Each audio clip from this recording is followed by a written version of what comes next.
faculty for the Spring 2015 Introduction to Business. Um, this course will be divided in modules.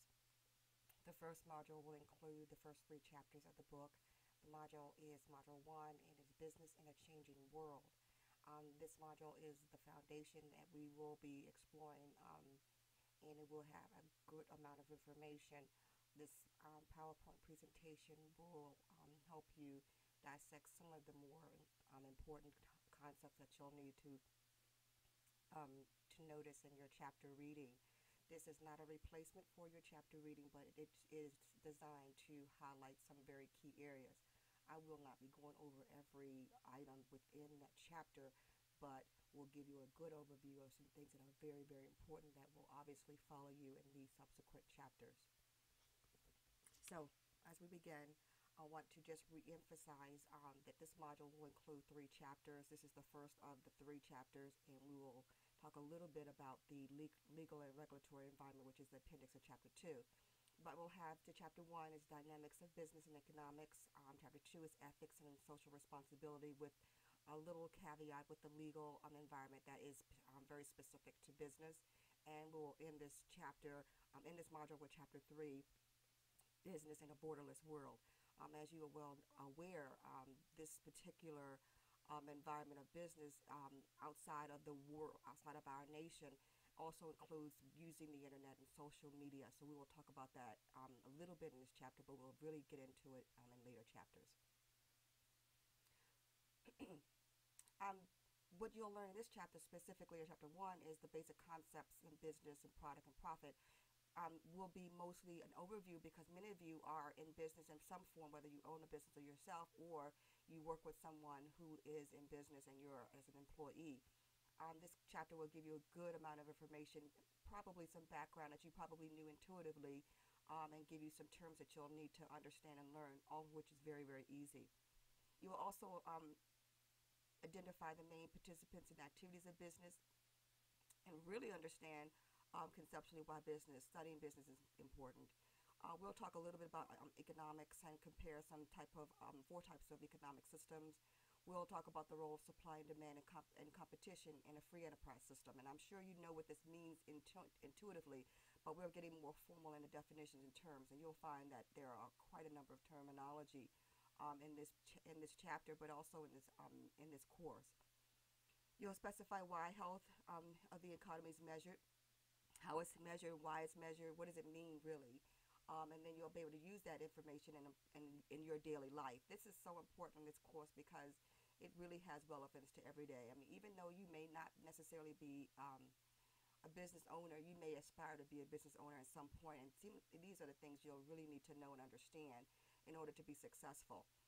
Also, we'll trace the evolution of the American economy and discuss the role of an entrepreneur. That's a very big important piece, because you'll find out that a small business and starts with an entrepreneur or risk taker is really the driving force of this economy. Large businesses like Walmart and etc. are very good, and franchises etc. like McDonald's. But at the end of the day, it's small businesses that really keep the wheels running for this economy, and anything that happens to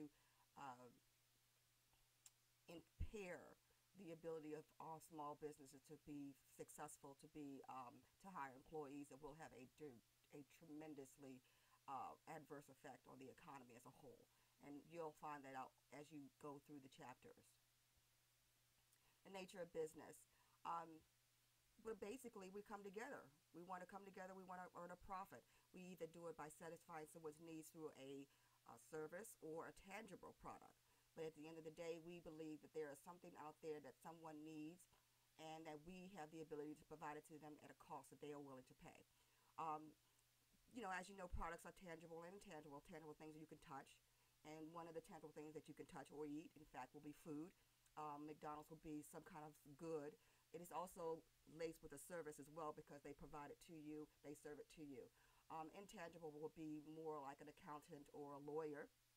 We provide some kind of service to an individual with a need, or accounting need, or a legal need, but it does not have any physical characteristics. It's more of a consulting type of a thing. But nevertheless, it is a product and it is something that we provide, and it is part of the nature of business. So as we mentioned before, tangible goods, services, or ideas. Ideas is more like the consultants to come in and find out what you're doing wrong with your business, or find out what you're doing not as well as you would like, and help you to improve. Services, as you well know, doctors and basketball games, we go to games with that sort of thing. But also dry cleaning is also a service. I mentioned lawyers and accountants are also providers of services, professional services, for people in need.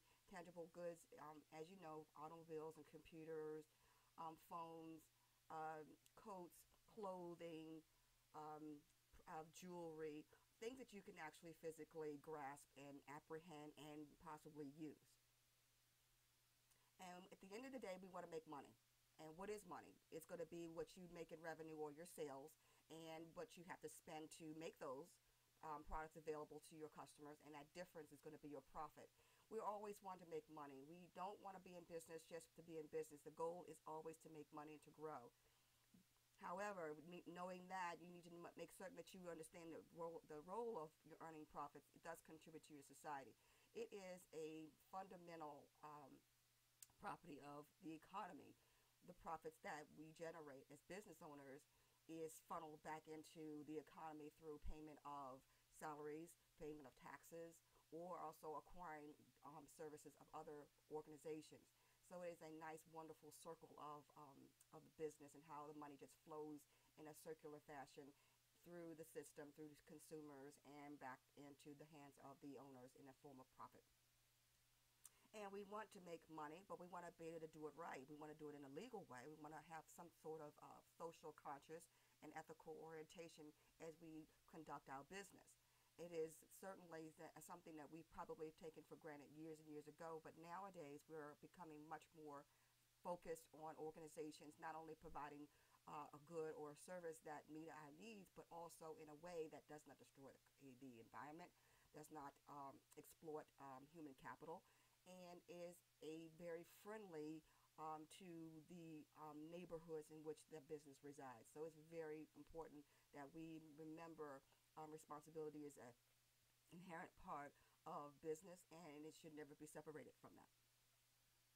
So to earn a profit, we have to act ethically. We have to do what's right because we know it's right. We have to be concerned about the impact of what we do and how we produce it, and how it affects others, not only in their bodies, but also the future of their environment.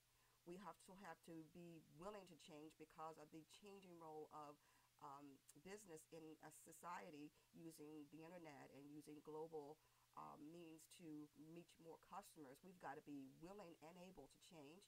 We have to make certain we provide a service that is consistent with the law. We don't want to break the law by providing something that's illegal. But we also want to make certain that we have the financial resources to grow and expand. We have to understand what is needed and how to meet that need through our marketing expertise. And we have to have a product and individuals who will help us create these services or products that people are willing to buy. But in the end, management skills is going to be essential because it's going to tie all of these together. And we need to have those skills that are absolutely essential to run a business ethically, responsibly, and most of all, earn a profit. Now, organizations that do not operate solely on profit are typically called non-profit organizations. They do earn profit, meaning they actually provide a service. They may very well provide a service with a fee, and they have to incur costs in order to provide that service. However, their revenues or their profit may very well be funneled back into the organization. They do mostly for purposes of providing a mission, and organizations do need to have revenues, and sometimes they provide a service, sometimes they raise monies. But at the end of the day, they are run in very much like a profit organization, like you would talk about a Walmart or a McDonald's. Now, a stakeholder, many people know that, people who are involved in the organization have a vested interest in the organization and its outcome. We call those individual stakeholders. They are very much concerned about the outcome of the organization, and they do want it to be successful. They are not always owners. They could be employees, they could be customers, investors. Obviously, the government wants to know what you're doing and how well you're doing it. Your community and society also can be considered a stakeholder, and in fact, they are. They want individual organizations to achieve their profitability. They want us to produce quality products or services. They want us to be responsible and ethical in dealing with your stakeholders. So it's important to know who your stakeholders are as you contemplate operating a business, or as you contemplate working in the business that you're currently in, whether you own it or owned by someone else. It is important to know what your role, and you are a stakeholder in that business, and you want it to be successful. And knowing how to create an environment that's conducive to success is important. And so this class will be very, very helpful to you because it will give you some background information of things that you probably already know, or some things that you vaguely understand, and it will give you some ideas of what's really going on behind the scenes that allows organizations, big and small, to be successful. People and activities of business. This is just a little circle of the individual pieces that make up a business. Obviously, you need your marketing and your management.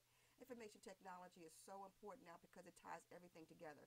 It's even in part of the sales process and the receipt of money, using banking, using um, resources to receive your revenues from your customers using the internet. So the economy is a big piece of that, and it actually wraps everything together. But you have to think about the finance end of things. How do you raise money? How do you use that money to grow your business? Who do you pay your monies to? How do you get payments to those items, to those people, and how do you receive payments? Marketing does provide you the ability to target who will be recipient of your service or good, and how to best meet their needs, and how to best understand what they need in order to price the service or product that you are willing to sell. Competition is really knowing who is out there doing the same thing or something similar, and having that information is necessary because you'll need to know what they're doing right through benchmarking, but you need to know what they're not doing. And being successful in business means finding a need, creating a need if you have to, and understanding the competition and being able to do it better, more efficient, and possibly even a better price than your competition. So the owners and the employees and customers are also a very important piece of that. The owners are obviously the individuals who invest their money and their time and their energies and also their talents to create this service or this good to be sold to a customer. Employees assist owners in that venture. They act in the capacity of the owner. They provide their services to create this good or service that will be obviously marketed and sold to a consumer. Consumers can never be underestimated because they are the very engine that drives whether or not this organization continues as a viable concern. But knowing who they are, knowing what they need, and knowing how to provide that need to them in a most efficient way, both on your end and also to the consumer, is a vital part of this activities of business. But we need to know the legal parameters in which our business will operate. We need to know the social responsibilities are inherent to the business that we are entered in, and the ethical responsibilities that are part of that business. People and activities. We come together. We want to know how to create an environment where we can get the job done. We use managers to do that. They are concerned with developing and using resources, but most of all, acquiring those resources so that they can get the product out to the customer. And it has to be done in an efficient way. We want to use our monies and our resources in the most effective way. That includes hiring the employees and ensuring the tasks that they are providing are consistent with what we need to get, organizing that plan, and getting that information out to individuals who need it. Now, in marketing activities, we used to think years ago that marketing was sales, but marketing is not sales. Nowadays, marketing is more about developing relationships with people that you know will need your service or product. So the activity is finding out who they are. Marketing is a very, very broad subject area, and we will touch a little bit on it in this class. In fact, we will talk about a number of different areas and activities of business that includes marketing, but marketing really wants to know who these people are, where are they located, and what do they need, why are they not getting it, can we give it to them.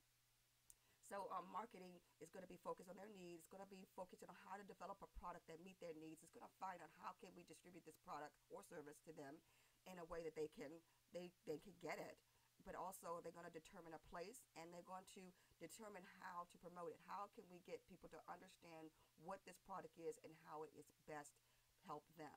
And using that with competition and other factors, we can determine the best price to charge our target market. Now, we need to know how to have money. We need to know how to get money. We need to know how to use the money. There are so many different ways that organizations and acquire funding to get started, and we will talk about that in much greater detail in further chapters. But most importantly is how do you obtain money and using that money the most efficient way to get the, again, customers and get the revenue sales. What you should glean from this chapter is the overall business aspect. Why is it important? Why should you study it? Who needs to know these types of things? Studying business allows you to assess whether or not you can be, that you have information necessary to be well informed consumer. But for many of you who are in business and you're studying business, you want to know what area of business that you want to finance. Do you want to be, I would say, specialized? Some people specialize in marketing, some specialize in finance or accounting, some are more in operations and management. But so it's important to know that business is extremely broad. There are so many pieces of which are listed here in this presentation. So as you go through the course and you're really not sure what area that you want to be a part of as far as the business aspect, you will get a taste of marketing, you will get a taste of HR or human resources or information technology or finance. You will get a taste of operations and management and the different industries. So this course would really give you a very broad perspective of the whole cycle of business. And each of these areas that I talk about in the career opportunities are separate courses and curriculums within HACC, so you can explore even more depth these areas, whichever one really speaks to you and your skill set. But more important than anything, you need to understand economics. And what is economics and why does it work? It's this really invisible thing that guides everything that happens in business. We know why things happen. We see it happen, and it really does give names and definitions to what's really going on in business.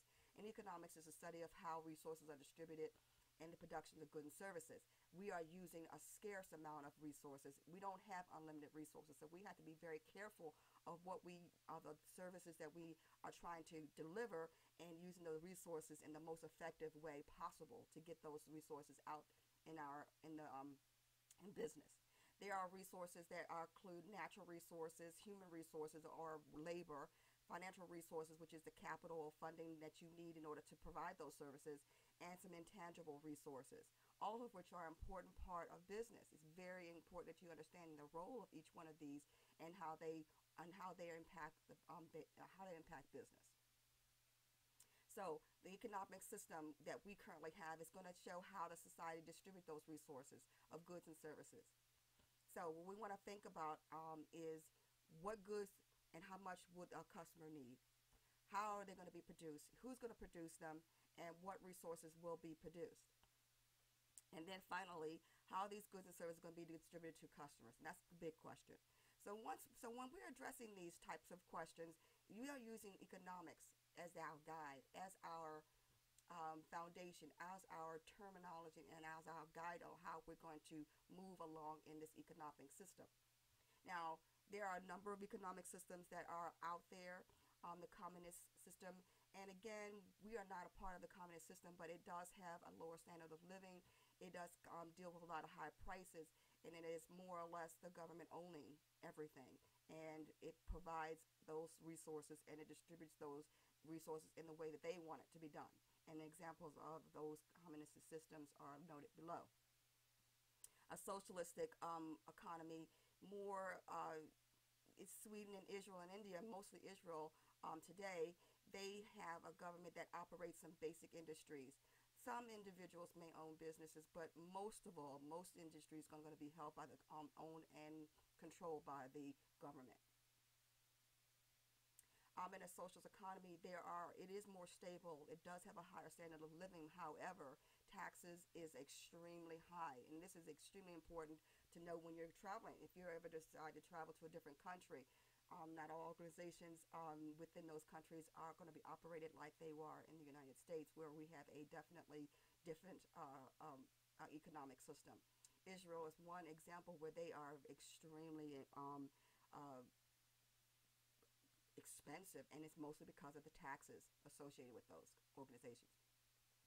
But we have a capitalistic system, and we are a free enterprise, and we believe that people should own their own business, and government should not be involved to the extent that it would impair their ability to operate. The government is involved in terms of some organizations, some governmental enterprises, but for the most part, there is a free enterprise system. There is pure capitalism where we are actually out there as business owners. We own our business. We decide how our business will be run. We will decide how our profits are distributed to owners and to refunnel into the economy. It is a very little intervention from the government, and it's very, very important to know that. We have a modified somewhat because there are some times when the government doesn't intervene. So we have not been totally a pure capitalism, a capitalistic market, but we are moving more and more into a modified where we have some intervention with the government and some regulations in business to some extent. And we'll talk about that when we talk about that in chapter 2. United States, Canada, and Japan are examples of that. Mixed economies will have more than one economic system. Russia and China are more of a mixed economy, and no organization in any country is purely capitalist, socialist, or communist. Most of them have a lot of a mix of them in there. But we have to understand what they mean, how they operate. Because if there ever were a chance where you were to be in business and you decide, well, you know what, I'm going to tap into a market in Japan or China, you need to understand the economic system that runs those countries, because that's going to make a difference in how you utilize your service and how you use your services, or you expand your services outside of the borders of your country. The free enterprise system, it's really a system where you allows the organizations to own their business, to use the market conditions of supply and demand to determine your success in the organization. Very limited government intervention. And so we're very important to note that this country is very, very important to the economies globally.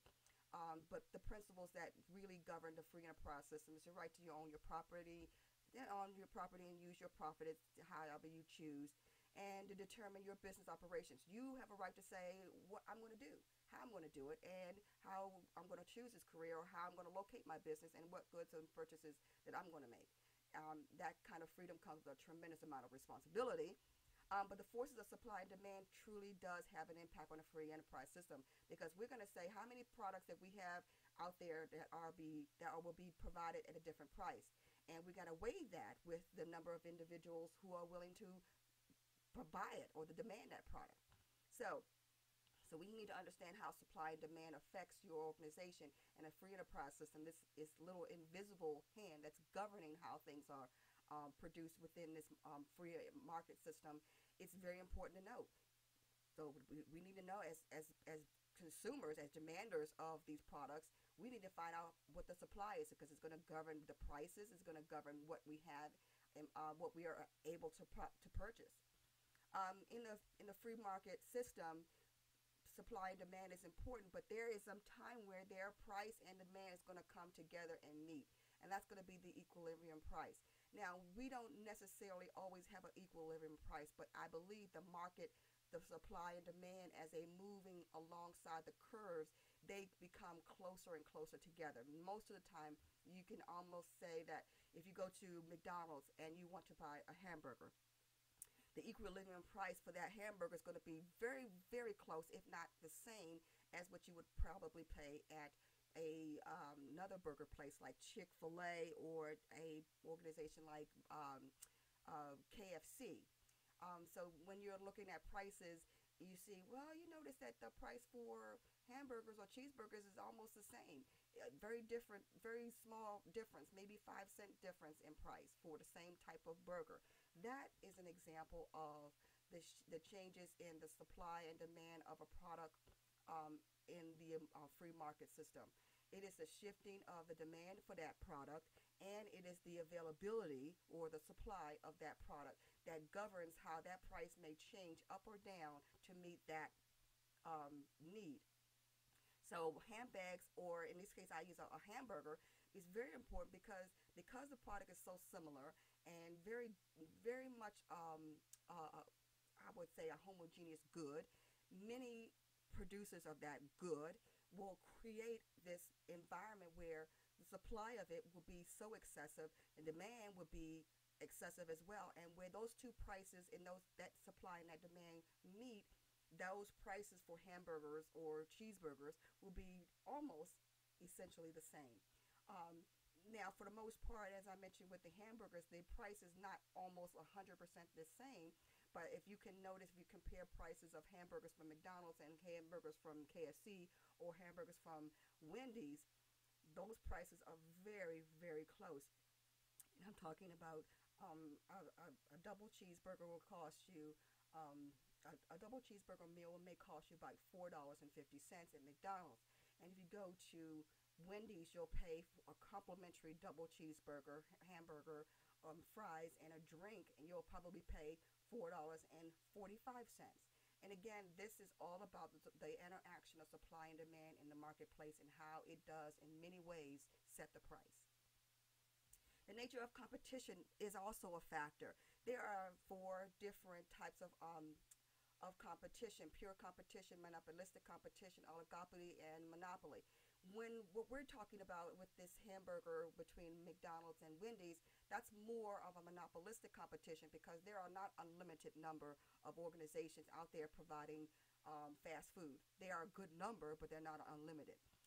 In which case there are some differences among the products, but it is rather small. So, for example, if you want to get a Big Mac from McDonald's, a sandwich that would be probably comparative with Wendy's would be one of their double cheeseburgers, but they're not exactly the same. They're similar. There are some differences, and the product prices, difference in prices, very, as I mentioned before, very, very small. However, conversely, if you're talking about pure competition, where there are so many different organizations providing the same type of product or service that's standardized, that there is no way that that organization on its own can dictate the price. Those prices going to be really a big mixture of the demand of those products and the interaction with the supply, where businesses are not in control of what the prices, and the price is going to be very, very much controlled by the interaction between the two. An oligopoly is an organization where very few businesses are selling a product. This is very much the case with the airline industry. There are probably 4 different airlines that I know of, and the prices are going to be very much dictated by that very, I would say, important fact. If there are very few businesses selling this product, the price is going to be dictated by the interaction between those organizations and not necessarily between the interaction between the consumer and the organization. A monopoly generally does not exist in this country, and the reason is because monopolies are illegal. But you need to know what a monopoly is and when they are appropriate in this country. And they are appropriate only when they are controlled by the government. If the government senses that there is a monopoly forming, the government will break up the organization and will create a new company or several companies. And that has happened many times over the past 60 years. The United States does not allow monopolies to exist under some rare exceptions. And one exception is going to be the Postal Service, the United States Postal Service. There are a number of governmental monopolies. Another monopoly would be, and this is going to be a locational monopoly, is going to be a utility. These organizations and transit are controlled and by the government. They control the price, they control a lot of things, they control the product that's being provided and the manner in which the product is provided, and they are most certainly on their own, they will not be in existence. Monopolies are not legal in this country. So, in order to have an organization where there are so few, um, in fact, one, because of the startup cost is so expensive, utilities are companies are extremely expensive, high level of infrastructure to get them started. No, organizations are not going to have the money to do that, and in which case governments will control those kind of monopolies. But if an organization like Microsoft becomes a monopoly, and because of a monopoly, in fact, eliminates competition, which is completely illegal in this country, the organization will be dissolved, and the organization will be dissolved by the government. The government does not allow monopolies. So a monopoly is here to show you why it's different, and the exception to the rule, which means government organizations, government controlled organizations can be a monopoly only because they are controlled by the government. And I gave you an example of that, and that is going to be the U.S. Postal Service. And there is one postal service across this nation. There are no other postal services there. So with a monopoly, there are some exceptions, but the exception is because it is controlled by the government. Government sets the price. Government approves the price increases. Government determines what products are sold, how they're disseminated. Very much controlled by the government. So monopolies in this country are going to be government corporations. Economic cycles and productivity. Again, we're talking about when our economy gets bigger or when our economy gets smaller, and what happens when we're in a recession, when there are high prices and there are high interest rates. That is going to be our inflation. We are going to be talking about how people spend money and when they want to spend money, and what happens when they stop spending money, and what happens when there's a decline in production and employment, and all of those types of things. And you'll need to know what cycle you're in as a business owner. You'll need to know this because it's going to really affect how you create services and how you provide services. But understanding what recycle the economic cycles is talking about what is the recession, what causes it, what is deflation, does it cause, why does it happen, and what happens when a recession goes on for a long period of time, and when there is a depression. And the most recent recession was in 2008 when the housing crisis had occurred, when we had high levels of unemployment, when the banks were not giving out loans, when people were not spending money. What happens with the economy and we're spending money is organizations hire employees, and employees get paid a salary, and as a result they take that money and they funnel it into the economy and they buy products and services, and that money just follows this natural circle, and money gets spent, money gets used, money gets saved, and it goes and continues. But when something happens in the economy and people are not employed, that means they can't spend money, that means that employers can't sell products and they can't hire employees. We come to a place where prices become higher, and they get products are less likely to be purchased, and the economy essentially slows down almost to a stop, and it creates a recession where high unemployment and high taxes and high prices make it almost impossible for individuals to funnel and use money in order to buy the products and services that they need. Organizations have to understand how the economy is measured, and we have a GDP and we have a budget deficit. And what these means is how what is going to be the sum of goods and services that we provided during the year. And when we take in less taxes and we spend more, we have deficits. And it's important to note because that does affect how how the economy is functioning and what it does. And the GDP is just really our way of just overseeing how we're spending money domestically. So we're going to make certain how we evaluate our economy. We measure using our CPI, which is going to be the interest rate or sort of thing, and how the unemployment is going to be affecting the economy, and whether or not we have a high level of inflation, and whether or not there's worker activity, which is going to be the GDP, and the trade balances, whether or not we export more than we import, that sort of thing. But again, it's a big picture thing. We are talking about our industry and our organization and our country and how things are flowing through the economy. In the beginning, way back before I was born, our economy really was mostly agricultural. But then, as things become more technology savvy, we became a more industrial revolution, and we became able to purchase and make machines and use machines to make other products like cars, automobiles, etc. And also major roads construction and maintaining those types of infrastructure. But also we become much more in manufacturing and marketing economies, which is a very big part of our economy years ago, where we are creating large amounts of products for large, wide distribution for customer needs. Now we're moving more in a service technology um, era, where we are talking to people across the globe and we are servicing our customers across the globe, and we're using digital services to do that. We don't have to physically have to move from where we are to go to and provide services or receive services or goods from organizations that are in another country or in other states. So technology is really driving everything that we're doing. But we want to make sure that we talk about the entrepreneur and who they are and what they do and why they're important to the economy. And the economy is this person is, I have this idea, I know how to do it, I think this service is not provided by anyone else, and I'm going to take a risk with my money and my resources, and I'm going to provide it. We are very much in need of entrepreneurs. They are critical to our economy. They are the individuals who provides the most employees, the most revenues, and the taxes that make this government work. So it's important to know how that works and how important the entrepreneur is. But before we get into all of that, understand that there is an ethical and social responsibility in business. You just can't provide things that will cause harm to people and kill them. And one of the things we have been talking about in past has been about how are we going to deal with socially unacceptable behaviors, or how are we providing things to consumers that will ultimately end their lives.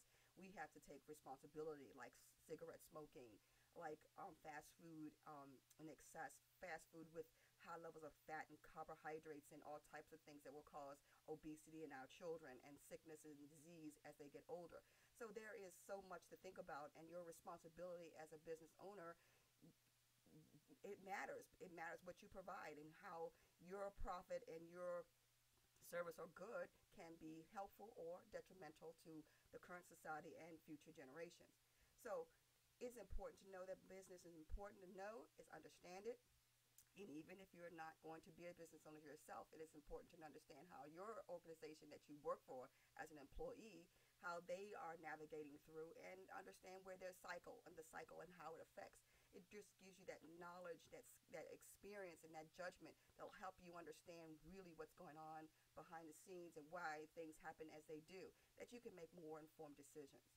So, as we conclude this chapter, think about why is it important for the government to measure the economy? Why is it important for us to know what's going on in the economy and make changes as a government to step in if things are going in the wrong direction?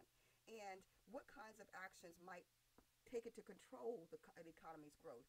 Think about 2008. Think about when the new president came in, and think about the kinds of things that he had to deal with when dealing with people who are laid off, 12% unemployment in certain states, 9% in other states. Unemployment was high. Inflation was at 7%. And we, as an economy, being a very stable economy, we had never gone past a 2% inflation rate, and inflation had gone up so significantly. So think about those types of things and how the government is involved and what type of things the government can do to stimulate the economy and make so that people can get jobs and able to funnel those resources and those payments back into the economy to keep the economy moving and growing. As you continue through this chapter, there will be other activities that you'll be reviewing.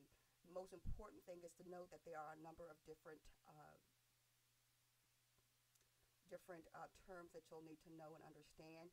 Take the time to read through the chapters, and using your knowledge and your reading of the chapters, go through some of the connect exercises that will help you evaluate cases using real life scenarios, real life problems and issues that business owners are facing right now, to understand better how to see the role of business and what they do and why they do what they do and what effect it has on you as an individual, but also as a business owner and student.